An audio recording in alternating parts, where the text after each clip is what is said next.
a freaking boot. What do they call that? Hey. Perfect. Everybody in there? The person signed in is Galaxy S9. Sorry, I can't tell who you are. You're on mute right now. Sorry. Michael Kennedy, Seattle Times. Oh, there you are. Sorry, the video wasn't showing up for me. I couldn't tell. Thank you so much.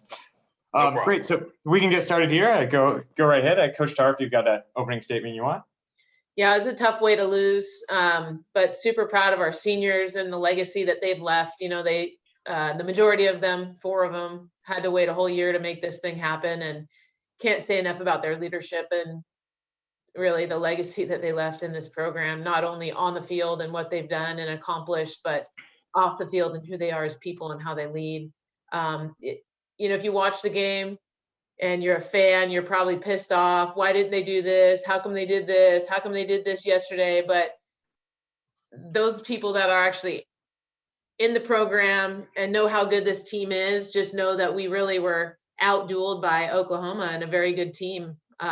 You know, quite possibly 1 through 9 in a lineup, some of the best offensive players that are in the game. And when you have to deal with that 2 days in a row, no matter who you are, whether you're Gabby or Pat Moore or anybody that's going to face that team, it's a very challenging lineup to deal with. But I'm proud of the way that we competed and gave it our all in that last inning. And we were 1 inch away from possibly extending the game to get another opportunity to see what we could do.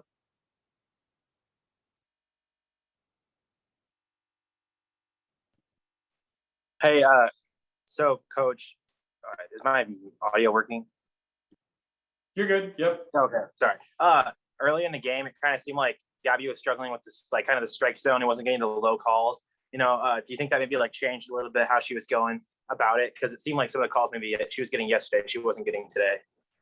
Well, every game's a different game. I mean, that's, as hitters, you have to adjust to the umpire strike zone. And so it was maybe not a low strike zone, it was a higher strike zone. So you've got to figure out how to pitch to that. And there's really no excuse other than making the adjustment, which Gabby, you know, tried to when she came back in after we spelled her with Pat, but it was definitely not her zone. And any good pitcher will adjust to that. And Gabby knows that she's got to adjust to it. I mean, she doesn't like to bring the ball up, but she does have stuff to go to. And I'm hoping that Gabby learns a lot from this experience because she's better than she showed, I think, this week. And of course, we relied on her heavily. And I don't think, you know, the extensive amount of innings she pitched led to her not being able to do as well as she could have in this series. It's just a function of really good hitters and having to put the ball in the zone too much. And there's a result. And that's kind of the game. That's how it works.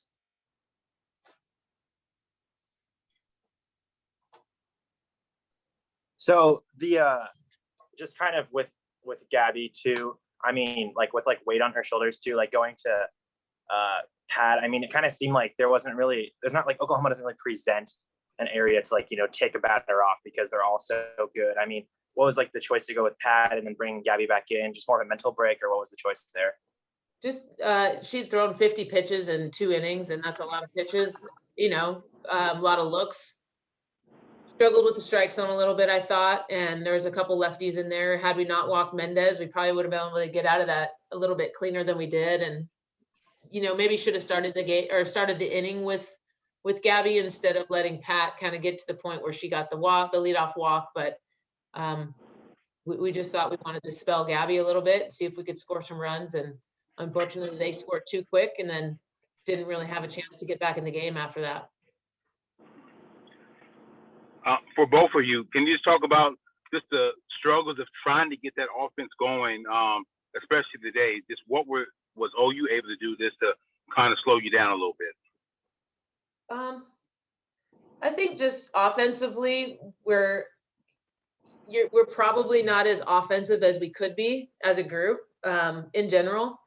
You know, we score runs, we can score runs in buckets as maybe if you followed, you've seen, but you know, against a good team that is looking for blood and not wanting you to compete with them, they're not going to make it easy on you. You know, they're not going to give you anything. You really have to work hard to make them do something different. And there's times where offense was able to do that. And then there's times where we kind of went down quiet. But as evidenced by the last inning, I mean, we can hit, we can compete. It just, it is just challenging, I think, to respond ultimately for our team today.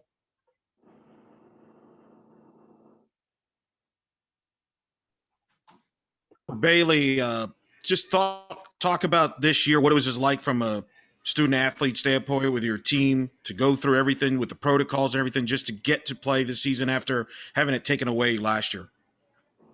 I think, obviously it's not a normal situation. We go through testing and just kind of jump through those loops. But at the end of the day, we're grateful to play. We had the opportunity to play the sport we love after having our season cut short last year. So, yeah, maybe like it's not ideal to, get tested or do whatever we have to do in terms of COVID, but we're just happy to play.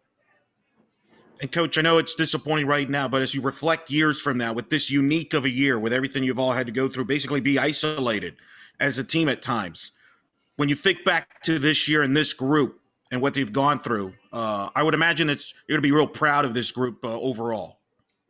This group is probably one of the best teams I've ever gotten to coach in terms of just overall who they are as people and how good they want to be. That's going to be hard to replace. But I think just in general, you look back and I mean, I was thinking about it a little bit last night. I'm like, dang, like we have all the people in our pockets that we want to go to war with, it's such a cool team. And we're definitely going to miss the seniors that have, lost their eligibility and they don't have any more. And it's going to be sad to not have them. Heather, you've been around a long time.